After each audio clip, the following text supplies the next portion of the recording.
परिवेश में रहो। राधा रमण राधा रमण राधा रमण कहो। राधा रमण राधा रमण राधा रमण कहो। जिस देश में जिस वेश में परिवेश में रहो। राधा रमण राधा रमण राधा रमण कहो। राधा रमण राधा रमण राधा रमण कहो। प्रेम से कहिए, मीठी मीठी तालियां बजाइए और इस गोविंद से प्रार्थना कीजिए कि जो हम बोल रहे हैं वो हमारे जीवन में कर दो। हम तुम्हारा नाम तुम्हारा सिमरन अनंत जीवन तक करते रहें।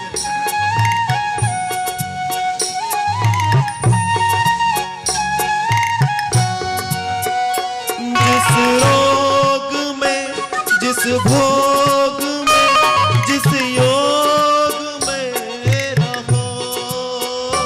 जिस रोग में जिस भोग में जिस रोग में रहो। राधा रमण राधा रमण राधा रमण कहो। राधा रमण राधा रमण राधा रमण कहो। इस देश में देश में परिवेश में रहो। राधा रमण राधा रमण राधा रमण कहो।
जिस रंग में जिस संग में जिस ढंग में रहो। जिस रंग में जिस ढंग में जिस रंग में रहो। जिस रंग में जिस संग में जिस ढंग में रहो। जिस रंग में जिस ढंग में जिस संग में रहो। राधा रमण राधा रमण राधा रमण कहो। राधा रमण राधा रमण राधा रमण कहो।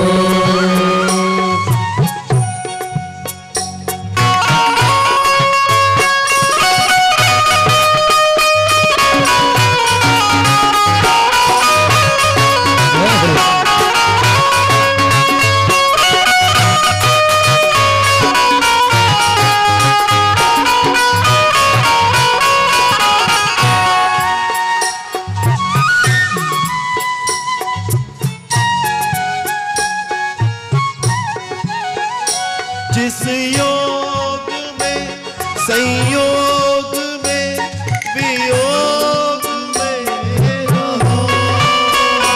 जिस योग में संयोग में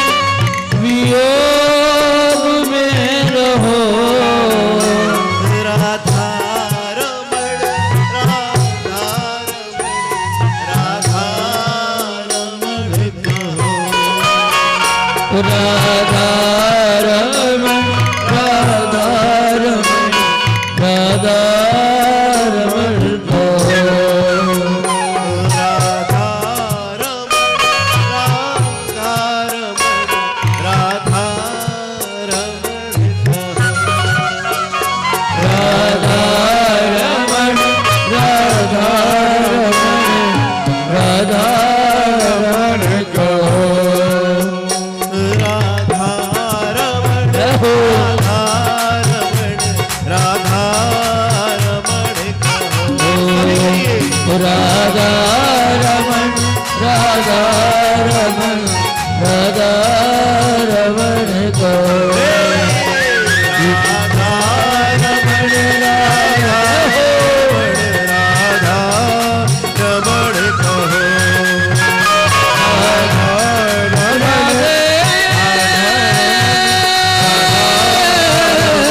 राधा रमण कहो बस गोविंद इतना कर देना और इतना ही करना। इसमें बहुत ज्यादा काम नहीं है आज के होमवर्क में। आज का होमवर्क बड़ा सीधा साधा है। जहां हो, जैसे हो, जिस ढंग में हो, जिस रंग में हो, जिस योग में हो, जिस संयोग में हो, जिस भोग में हो, अगर उसको चिंतन करते रहोगे तो सब सुंदर होता रहेगा। क्यों? क्योंकि उसके चरणों में सब कुछ समर्पित कर देंगे तो काम बहुत सुंदर हो जाएगा, और नहीं करेंगे तो गड़बड़ हो जाएगी। कैसे गड़बड़ हो जाती है? बड़ी वाली गड़बड़ हो जाती है। हम करने चले थे, कुछ हो गया कुछ। ये कब होता है? ये तब होता है जब हम करते हैं। भोजन पकाया, नमक कम हो गया और हमें उस नमक का असर मिला कि भाई नमक कम है, नमक ज्यादा है, मिर्ची कम है, मिर्ची ज्यादा है, आज ये मसाला कम है। पर जब उस भोजन का मेरे ठाकुर जी को भोग लग जाता है तो वो प्रसादी बन जाती है और प्रसाद सर्वोत्तम हो जाता है, फिर उसमें कोई दोष नहीं रहता। तो हम अपने कर्मों को प्रसादी बना लें तब जब अपने सारे कर्मों को उनके चरणों में समर्पित कर दें। यही तो व्यास जी बोल रहे हैं। और व्यास जी इस पूरे केंद्र में एक ही बात बार बार बोल रहे हैं। और व्यास जी क्या बोल रहे हैं? व्यास जी तो ये बोल रहे हैं जो ठाकुर जी बोलते हैं, जो मेरे परमात्मा मेरे राम बोलते हैं, सब यही बोलते हैं। क्या? कि राम ही केवल प्रेम प्यारा। सारे शास्त्रों का सिर्फ एक निचोड़ कि आप जो है प्रेम करना सीखे। प्रेम नहीं जीवन में तो कुछ भी नहीं। प्रेम के बिना कुछ भी नहीं। आपको जो मिलेगा वो प्रेम से मिलेगा, जो आप लोगे वो प्रेम से लोगे, जो आप बोगे वो प्रेम से बोगे। क्योंकि बोए पेड़ बबूल का तो आम कहां से हो। प्रॉब्लम क्या है? प्रॉब्लम यह है अपने भाग्य को कोसते हैं। प्रॉब्लम सॉल्व हो जाएगी। छोटी सी बात है, अपने कर्मों को सुधार लें।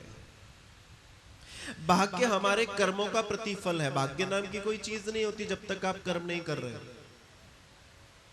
जब हम अपने कर्मों को सुधारते हैं, कर्मों को सुंदर बनाते हैं, तो उन कर्मों से भाग्य रूपी फल पैदा होता है और वो हमेशा पैदा हो सकता है, परंतु तब जब हम अपने भाग्य रूपी फल से कुछ अच्छा लेना चाहें तब। व्यास जी महत्व के बाद जब महत्व बता दिया हम सबको, उसके बाद व्यास जी ने श्रीमद् भागवत जी के प्रथम स्कंद में प्रवेश किया। 12 स्कंद है श्रीमद् भागवत जी के। अब प्रथम स्कंद में प्रवेश करके कहते हैं, जन्मादस्य यतोऽन्वयाद् तरत् पश्चार्थे स्वविज्ञ सुराः तेने ब्रह्म हृदयाय दिक्वहे मोहन्ति यत्सूरयः तेजो वारी मृदां यथा विनिमयो यत्र तिसर्गो धाम्ना स्वेन सदा निरस्तकुहकं सत्यं परं धीमहि। व्यास जी कहते हैं सत्यम परम धीमहि, और घड़ी कहती है कि 6:45 बज गए। पर पहले व्यास जी की सुन लें। व्यास जी कहते हैं सत्यम परम धीमहि, मतलब कि ये कि दुनिया में मैं जो प्रथम प्रणाम श्रीमद् भागवत के प्रथम श्लोक के माध्यम से कर रहा हूं, वो उस परम पिता परमात्मा को कर रहा हूं जो सत्यम परम धीमहि है। गायत्री के श्लोक में आपने पढ़ा होगा। तो सत्यम परम धीमहि कौन है? जो सत्य है। सत्य कौन है? परमात्मा। हम कौन है? झूठ। हम मर जाएंगे, परमात्मा फिर भी रहेगा। हम नहीं थे फिर भी परमात्मा था। ये पृथ्वी नहीं रहेगी तब भी परमात्मा होगा। ये पृथ्वी फिर बन जाएगी तो परमात्मा होगा। हमने शुरू में सहारा लिया था ना, ब्रह्मांड निकाया निर्मित माया रोम रोम प्रतिवेद कहे। ये लय विलय ये तमाम सारी चीजें जो होती रहेंगी, परंतु वो तो अपनी जगह स्थित है। कैसे स्थित है समझो। हम गायत्री मंत्र के माध्यम से सविता सूर्य को नमन करते हैं, जल चढ़ाते हैं और गायत्री मंत्र का उच्चारण करते हैं। गायत्री मंत्र का उच्चारण मंच से करना मना है, क्योंकि ये वेद का सर्वोच्च मंत्र है। इसको खुले स्थान पे नहीं बोला जाता, मन में बोला जाता है। परंतु सत्यम परम धीमहि, ये जो ग्रंथ मैं लिख रहा हूं ये उनके लिए है जो सत्यम परम धीमहि, जो सत्य के खोजी होंगे।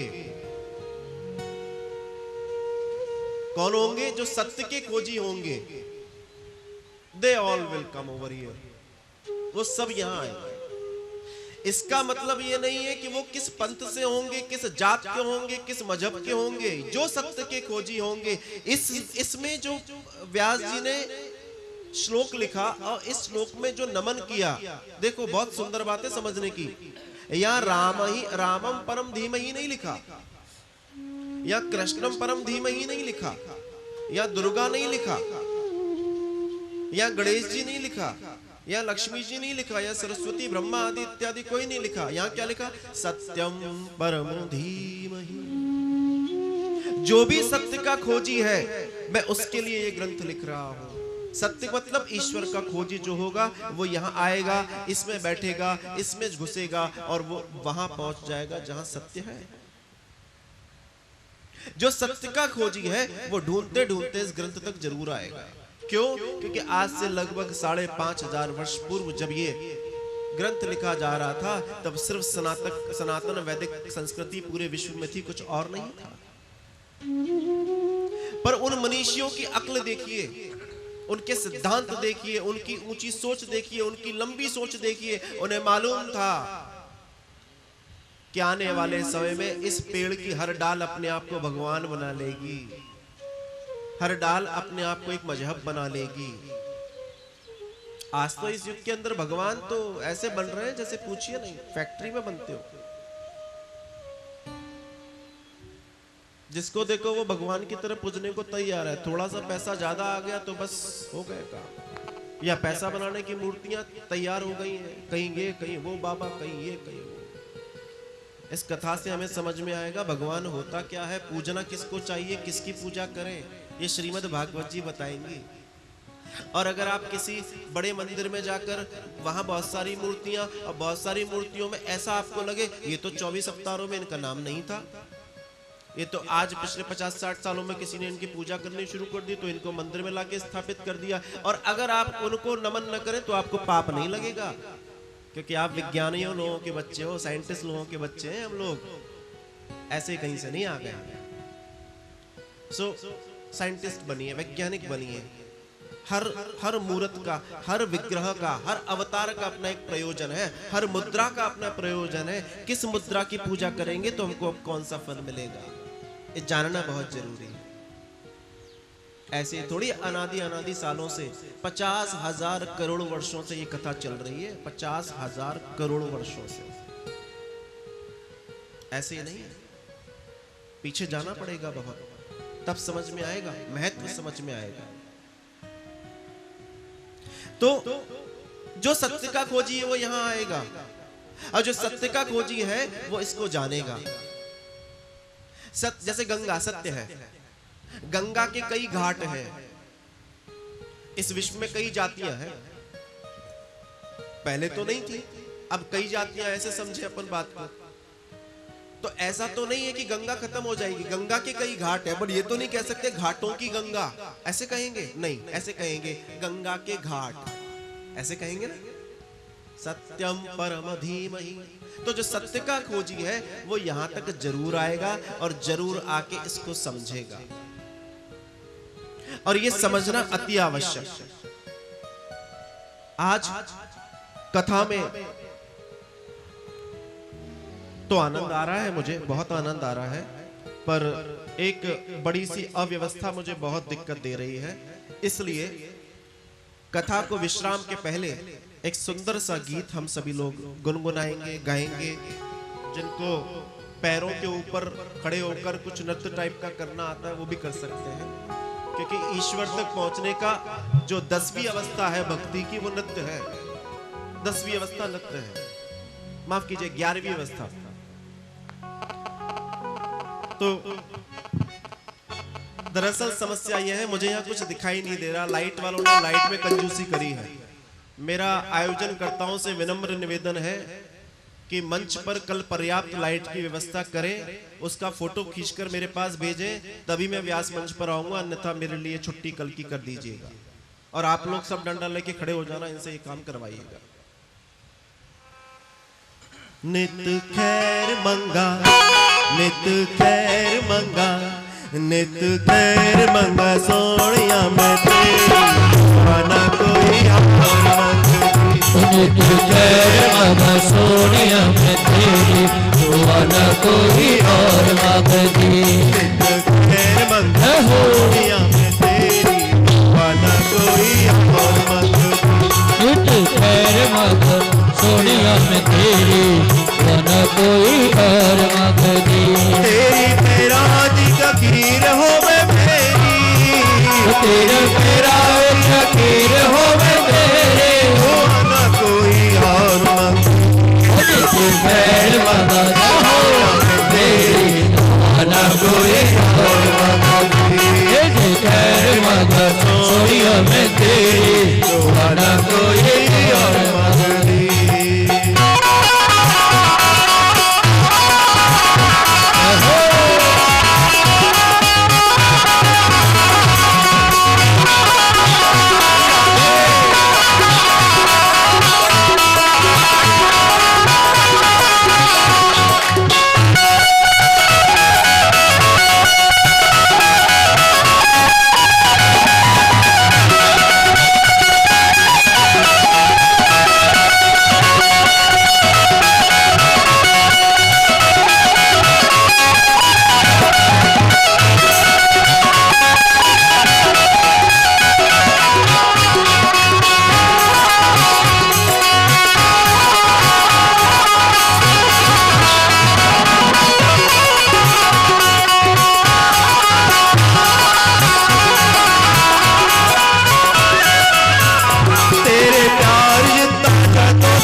तेरे प्यार जितना जग दा सहारा है।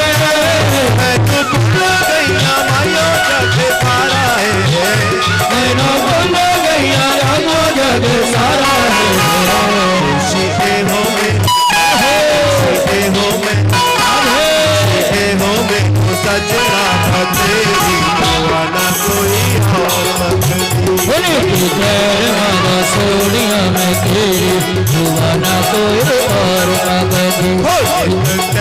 मंगा सोनिया मैं तेरी, ना कोई और मंगती। सोनिया मैं तेरी, ना कोई और मंगती।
सोनिया मैं तेरी दुआ न कोई और मांगा दूं।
सोनिया मैं तेरी दुआ न कोई और मांगा दूं।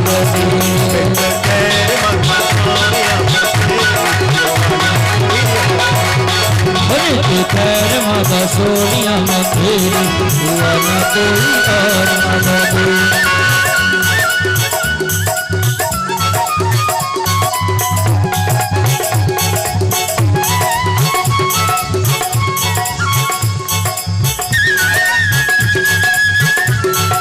सभी लोग आरती के पश्चात अभी आरती होगी इसके बाद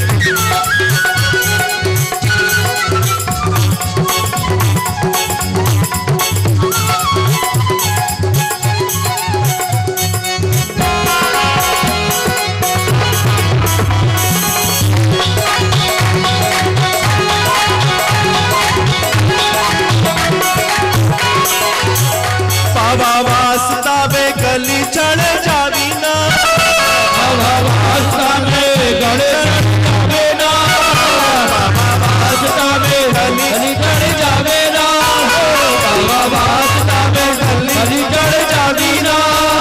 मैनू हसा इस जग दा बना देना, मैनू हसा जग जग दा बना देना।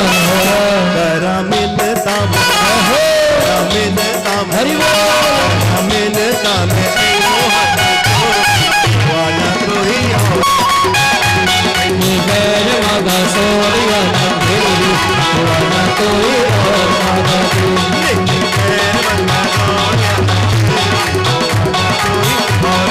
दुआ न कोई और मांगा दूं। खैर मांगा सोनिया मैं तेरी दुआ न कोई और मांगा दूं। हो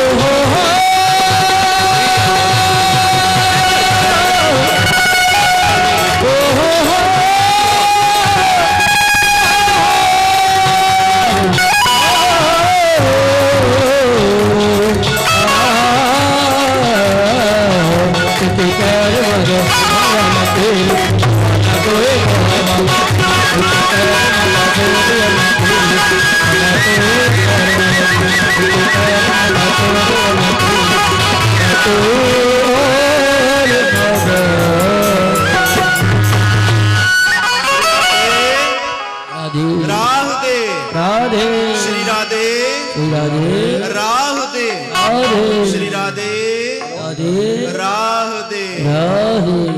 सभी लोग आरती के पश्चात यहाँ से प्रस्थान करेंगे और कल फोन करके पूछेंगे व्यास जी की सीट पे लाइट लग गई कि नहीं। ये पहला काम। दूसरी आपके लिए एक छोटी सी मेरी विनती, अगर कुछ यहाँ पोस्टर लगे हैं जिन पर कुछ भागवत जी की 108 परिक्रमा के बारे में लिखा है, किसी संत की वाणी, हम हर बार इसके बहुत सुंदर रिजल्ट हमारे सामने आते हैं। अगर आप लोगों का मन करे तो इस पवित्र 108 परिक्रमा को लगाकर आप शायद इस 7 दिन होते होते ही अपने उस मनोकामना को पूरी कर सकते हो, क्योंकि हमारे पास ऐसे कई लोग आते हैं। ये परिक्रमा कैसे लगनी है, यहाँ जो साथ में आचार्य लोग हैं उनसे आप पूछ सकते हैं, वो आपको बताएंगे किस समय ये परिक्रमा लगती है। ये जो घड़े हैं ये कल से पीछे लग जाएंगे तो आप लोग परिक्रमा पूरी लगा पाएंगे, उस तरीके से होगा। और कल जो है कथा में पूरे रस के साथ, पूरी ताकत के साथ, उतने ही समाधिस्थ होकर जितने आज बैठे थे आप ऐसे ही वापस बैठेंगे और फिर आनंद लेंगे। अब हम सभी लोग आरती में जाएंगे।